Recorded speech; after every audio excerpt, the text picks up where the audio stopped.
Hello, everyone, and welcome to this very special Halloween edition of the show. If you're new here, hi, so am I. My name is Sean, and as a forewarning, I most assuredly am drunk. Yes, I'm inebriated, like a stumble-bum zombie. Hold up, just give me a minute to explain. You see, this is not your typical episode where you discuss a haunted location and the atrocities and the ghouls that haunt the place while folding the most diabolical thing known in human existence, the goddamn laundry. No. This one is a tad different, with my own spin and script, so I can promise that if I stumble on my words this time, it won't be due to the fact that I have no idea how to pronounce a name or by using a word that I have no idea how to say. Hey. It will be due to the golden liquid courage that sits in my frosted mug beside me. Let me welcome you officially to the subcast. Beer, Beasts, and Battleships. It's catchy, right? Alright, ladies and gentlemen. Go grab yourself a glass of your favorite liquor, beer, or wine. Or if drinking isn't your thing, a cold beverage, a comfy blanket, possibly a snack, or 3. And if I don't say it, the wife just might kill me. Switch the laundry. And join me on this tale of a historic brewery that is known across the country for its blue ribbon. Are we talking about PBR? That's right. We're going to have a talk about the Pabst Blue Ribbon Brewing Company. We will also discuss briefly, as there are not many accounts to reference, the ghosts that still allegedly haunt the old Pabst executive office. Wait, you mean they're spirits? Oh, they're spirits. In spirits? Spirits to spirits! And also, the lady that allegedly haunts the old Pabst saloon and boarding house. Oh! I almost forgot. Captain Frederick Pabst himself is said to haunt various locations. Hold on to your beer and get ready for a ride. Our story begins in 1842 when the Best brothers came to America as immigrants from Germany. They ended up settling in Milwaukee, Wisconsin. Of course it would be Wisconsin. Yeah, which I'm sure you have all heard of now with the Netflix show about Jeffrey Dahmer. Oh, God. Jeff and the PBR. Get a couple of PBRs for my boys here. No, please don't. The brothers began their ventures by dealing in vinegar works, but saw the opportunity to make a business venture in another industry. Now at this time in history, as you can imagine, there wasn't much to do in entertaining the mind. You worked, read a book, talked to the neighbor, visited a brothel. A brothel, really? A brothel? I mean, come on, what else you got? Or you just sat looking at a wall, wishing there were such things as magic picture boxes and metal flying birds, or foods cooked ready within 2 minutes of desiring it. On the other hand, beer is readily available. It makes life just a tad more interesting. In 1844, Jacob Best Sr. decided to start the Best & Company Brewer, along with his 4 sons, Jacob Jr., Charles, Philip, and Lorenz. Being a good father, he made them his business partners. As you can imagine, the state of mechanics and equipment were nowhere on par with how things operate today. They were successful, but the annual yield was about 300 barrels. Now, that may sound small, but think of this. Each barrel was the same as 31 gallons. That is 9,300 gallons of beer. Damn. I mean, honestly, that sounds like a lot of beer to me. That's a lot of beer. I mean... And you said it sounded small.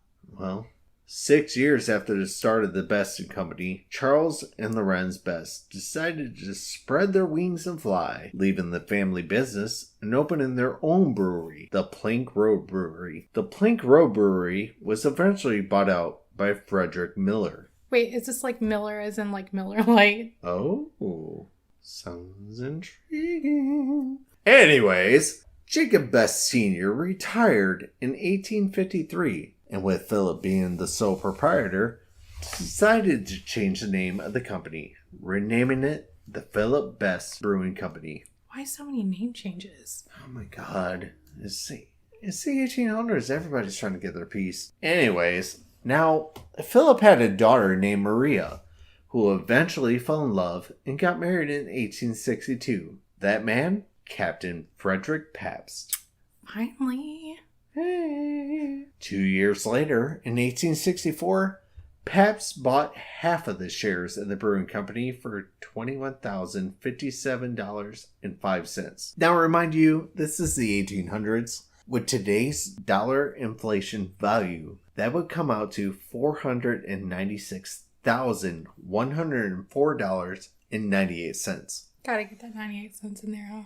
98 cents. I mean, that's a big difference. I mean, go ahead and round that up. Anyways, let's move on. Upon purchasing the shares, Freddie Pabst became the new vice president of the Philip Best Brewing Company. In 1866, Philip's youngest daughter's husband bought the remaining shares in the company. By this time, the company was now making 14,139 barrels a year. Now, that's 438,309 gallons a year. As you can see, business was booming and the drinks were flowing. In the year of 1869, Philip Best finished his last stein of beer for the last time, and he passed away. Like, he was literally drinking it and then died? Like, no, not literally. That year, he had his last beer. Let's just say he had a beer that year. That was it. I mean, that... So he just stopped drinking and then...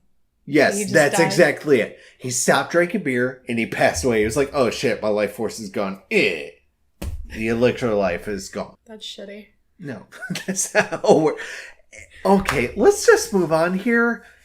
In 1873, now this is known as a milestone year for the company. They were finally legally incorporated. We were making 100,593 barrels per year. Okay, now notice I said barrels.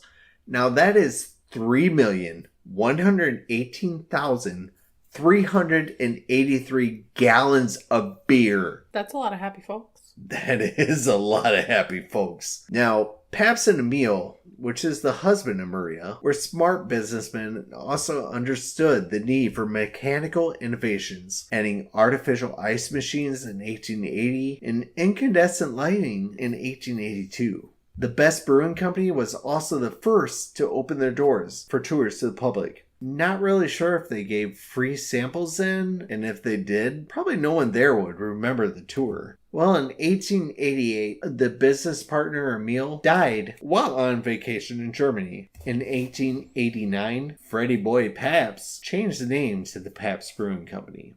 He saw Emil pass away and was like, oh, here's my opportunity. Yeah, well, it's time to take over PBR! the business. Now, I know us northern folk, at least, have heard the rumors of how supposedly the Pabst beer was so damn good that it won multiple awards while at a state fair, including a half a dozen blue ribbons, and the legend of the Pabst Blue Ribbon beer was born. I believe this for many years, as I am sure that those who have also heard this believed it to be true. Unfortunately, this is not entirely true. Also, unfortunately, this gets a little weird and my wife is going to absolutely fucking hate this part. Let's continue, shall we? In 1893, the Columbian Expo, also known as the 1893 World Fair. Wait, hold on. 1893 World Fair? Yeah, maybe we'll get to that in another episode. Hold on. Wait, no, keep going. Hold on. Well, anyways, the 1893 World Fair was held in my home state of Illinois. Yep, that's it. Mm-hmm. In the large metro city of Chicago. Do you know what else happened? Hold on. Do you know what else happened during that time? What else happened during that time? H.H. Holmes and his murder mansion. Oh my god, we'll get to that in another episode. Sorry, please proceed. Anyways, in the large metro city of Chicago, it became quite a significant historical event in America. Yeah. Well, anyways, Mr. Pabst hired an architect from Milwaukee by the name of Otto Strack to construct a trade pavilion for the expo. Inside the pavilion was a 13-square, elaborate model of the Pabst Brewery, held up by fucking gnomes. Like, what in the drunken hell? Like, gnomes? Like actual gnomes? Like lawn gnomes? Fucking gnomes, man. Yeah. Just, wow. No, that's not okay. That is not okay. Anyway, The motto was said to have been washed in gold and cost the Pabst Daddy $100,000. Pabst Daddy? Pabst Daddy. Which in today's market comes to just shy of $3.3 million, making this the most expensive depiction of a gnome I have ever or will ever see in my life. Wait, the gnome itself was 3.3 million? Not the entire thing, just a gnome. No, not just the gnome. The whole construct. Okay. I mean, fucking even David the Gnome doesn't have that much notoriety. I'm sorry. For those of you that don't know, like, I absolutely despise gnomes. So that's just not okay. That's not okay on a lot of levels. Anyways, the entire structure was constructed of tan terracotta, covered in lavish symbols of the brewing industry, including beer steins, hops vines, and the gods of barley and hops. It was also decorated with gold leaves on the exterior and a beautifully crafted artistic glass dome. I almost thought you were going to say gnome again. glass dome, whatever, just kind of go. It's expensive as fuck either way. But in November of 1893, the Pabst Company was presented with their certificate of brewing excellence at the exposition, as opposed to the blue ribbon that is widely believed. Now, the blue ribbon was actually silk blue ribbons placed on the bottlenecks to give it a more regal and high-class aesthetic that is stuck to this day, now printed on every bottle and can. Now, after the expo, my main man, Fred P., had the entire display deconstructed, crated, shipped, and reconstructed inside his Milwaukee residence, rebuilt as a private conservatory. Wait, you mean he moved the gnomes to his house? Oh yeah, he got the gnomes and the replica completely reconstructed in his own home. Fred P, Daddy P, whatever else you've called it. Yeah. No, sir, that is not okay. Now, Mr. Pabst was not content being at the top with his brewing company. He wanted to be recognized anywhere he went, and he decided to utilize national advertising, becoming one of the very first executives to understand and utilize advertisements on a national level, which ended up having his brand spread coast to coast, border to border. I mean, yeah. Well, anyways, over 125 years, thousands of Pabst taverns, or rather tide houses, as they were called, were created and leased all over the country, selling his brand of beer across the nation exclusively. Okay, so Sean and I actually just learned about tide houses watching one of the newer paranormal shows. And so a tide house is basically tied to one brewing company. Yeah. A free house isn't tied to any specific brewery. They can sell whatever alcohol or, beverages that they want. Right. So, yeah, exactly as you said, a free house, they can sell whatever kind of beverage they want. But a tied house, they have to sell just that specific brand's brew, if you will. I mean, I didn't know what it was, so I didn't know. Oh, yeah. Well, by the 1900s, the Pabst Blue Ribbon was known in every major American city. Pabst knew the necessity and the value of real estate to expand his empire. Sorry, I'm starting to get tongue-tied here.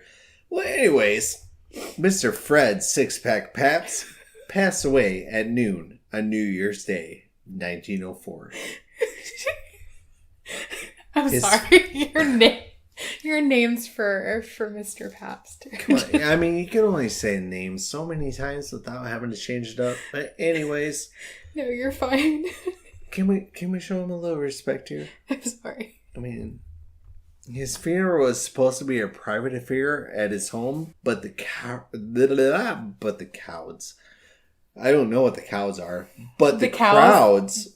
The cows came home. But anyways, so much for respect, right? But the crowds that gathered in mourning made that an impossibility. I mean, it was not a private affair. Everybody and anybody was there. Maybe they were hoping that the PBR was flowing. You know what? Probably. So, in that respect, let us toast in his memory and pour one for our OG homie, Mr. Captain Pabst. Well, Here is something that most people today do not know. What would you say if I told you that there was a period of time that Pabst was making cheese? Like legit.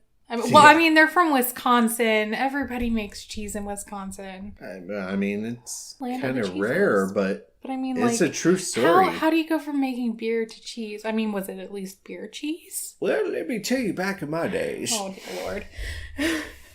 Okay.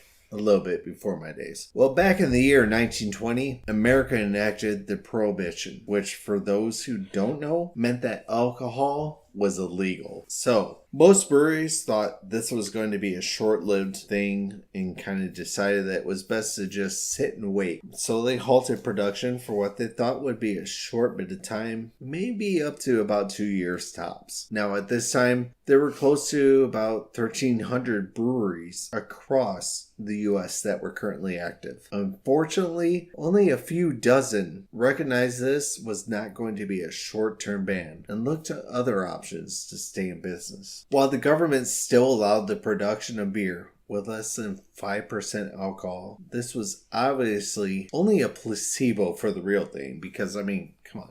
0.5%. I mean, the fuck's gonna... Dude, I would probably run to the bathroom for fucking half the day before I even got drunk. I mean, that's like, I mean, that was their whole point, but fuck. What's the point of drinking that at that point? Just have a glass of milk and call it a day. Ooh, that was a fun night. I mean, your body would probably metabolize it like a hell of a lot faster than, you'd be able to get drunk. You would probably die of drinking too many liquids before you would even get drunk. What was even the point? It's like, hey, yeah, let's have a party, guys.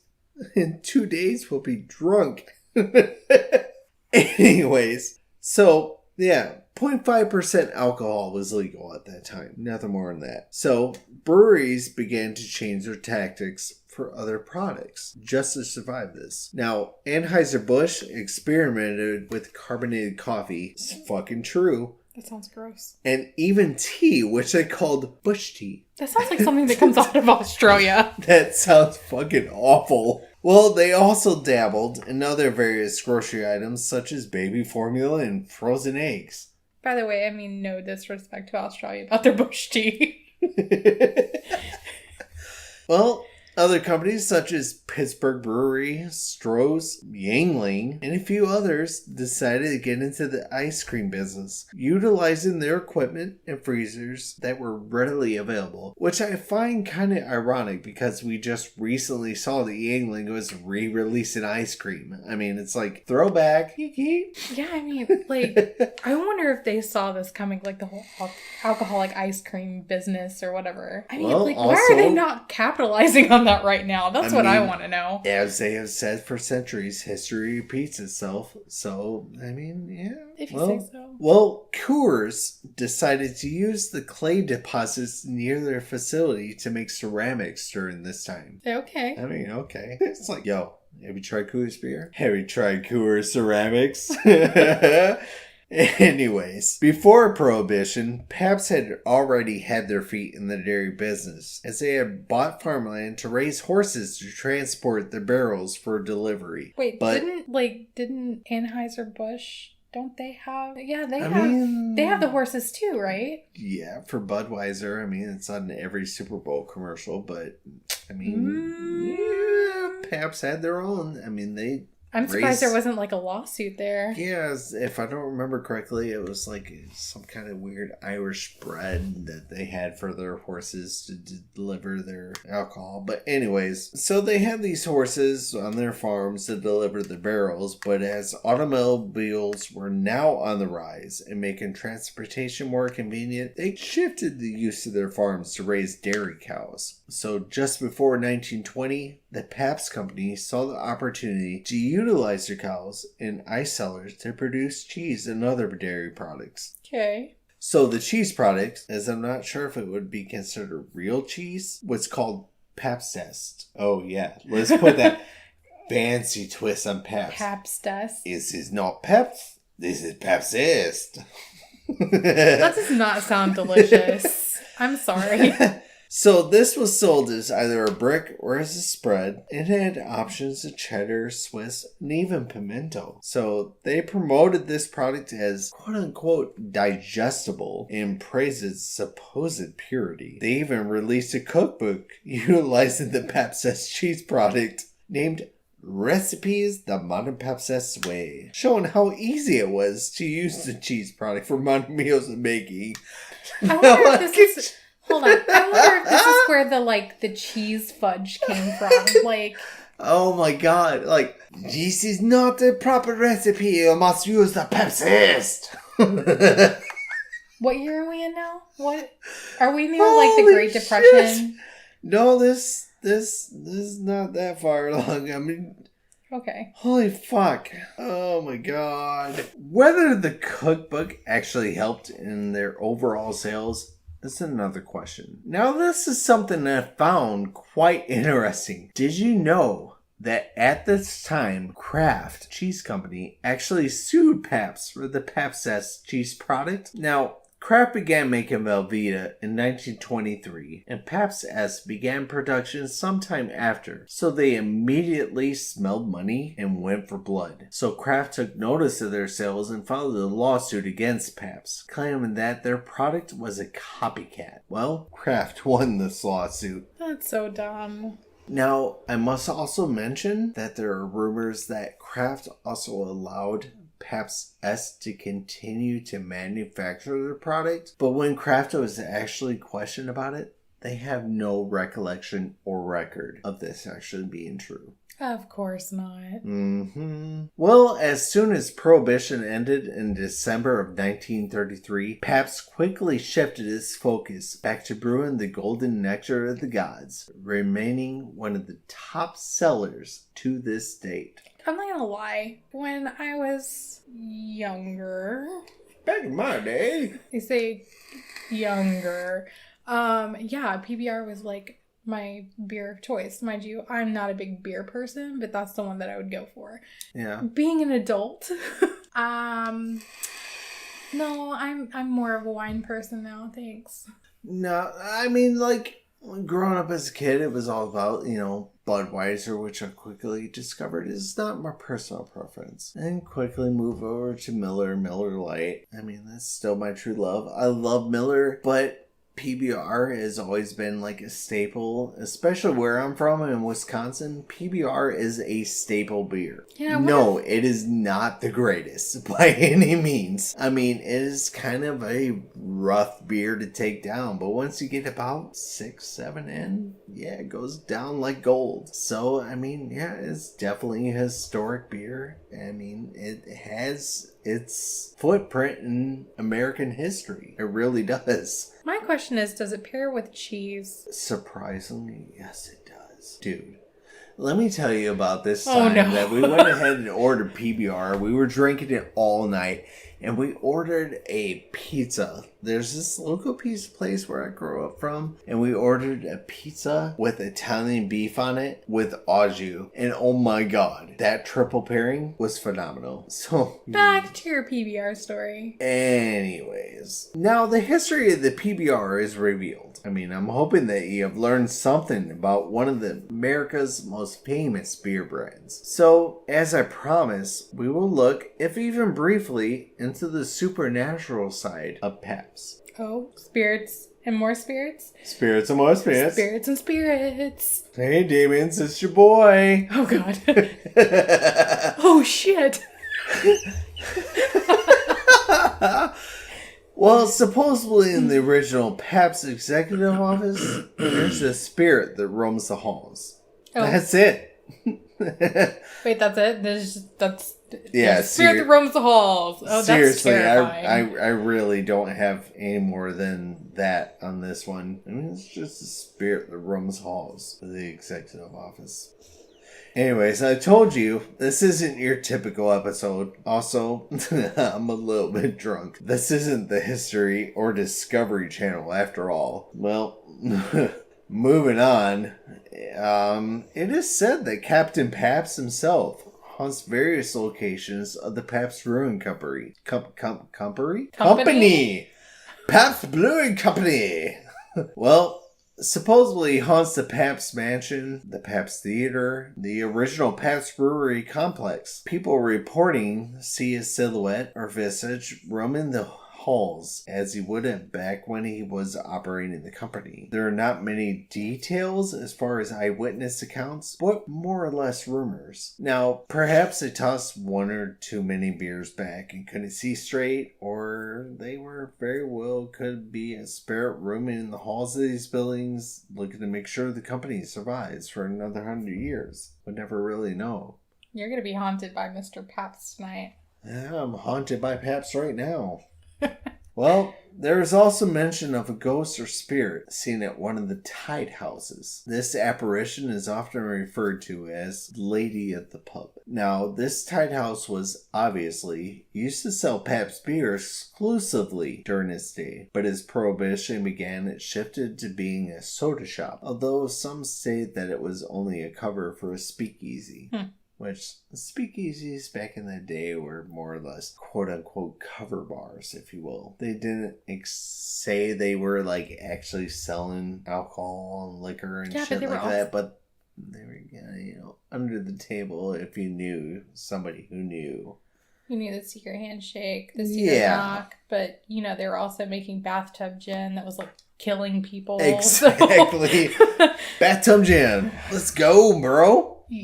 Now, it is said that an inspector came in one day inspecting the premises and found a rather suspicious device. Now, he drove an ice pick into this said device and was sprayed in the face with moonshine.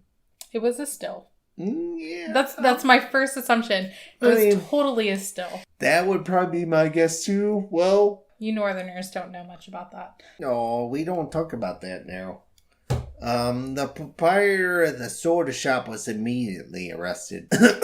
Sorry. It is also said that about 10 rooms on the upper floor were used as a brothel to bring in extra income. Yeah, that doesn't surprise me. Hey, baby. Well, anyways, man, let me tell you, this place had to be sticky, especially with it being a brothel. Anyways, that's gross. The establishment saw ownership change several times over the years, including, surprisingly, an openly gay bar called the M&M Club in 1976, where it was a hot spot for the LGBTQ. Now, it was the community for them until about 2006 when it finally shut its doors. Now, it was around 2006 when the reports started to come in. The establishment is now an Irish pub, and workers have reported seeing a shadow of a woman roaming the bar. They report the visage of this woman is wearing clothes that resemble the styles of the late 18th, early 19th century. There are also reports of the woman showing up in the mirror behind patrons of the men's restroom. Staff also report feelings of extreme dread and strange occurrences happening in the basement of the establishment. I mean, who really knows what happened down there, especially during the Prohibition? Bathtub gin. Murder. It's been over 115 years since the establishment was open, so who knows who this spirit could actually be? Could it be a local patron who enjoys the familiar atmosphere and the drinks? Could it be one of the workers of the brothel trying to maintain her income and trying to seduce the patrons of the establishment? Perhaps it could be Maria, the daughter of Captain Pabst. No one knows for sure, but if you ever visit the establishment, you may be one of the lucky or unlucky ones who encountered the Lady of the Public. Well, that's it. We made it, guys. I want to thank each and every one of you for showing up for this off-the-wall episode. I want to thank you all for listening and joining us on the podcast. Also, thank you for visiting my first ever subcast, Beer, Beasts, and Battleships. Who knows? Maybe one day it may return. We'll see. As always, we welcome you to join us over on Facebook and Instagram as we post pictures for each episode there, and we get a chance to interact with all during the week. You can find us by searching facebook.com/Lord Legends Laundry and Instagram.com/Lord Legends Laundry. If you ever have any suggestions for us or just want to say hi, send us a message at lordlegendslaundry@gmail.com. To ensure you don't miss an episode, including special ones like this one, be sure to subscribe on the podcast host of your choice. If you like us, we would greatly appreciate it if you would leave us a written review or simply give us a like or a thumbs up. We love hearing from you guys. Until next time, bye guys. And don't forget to beer the laundry. What? Switch the beer? No. Fuck it. Later.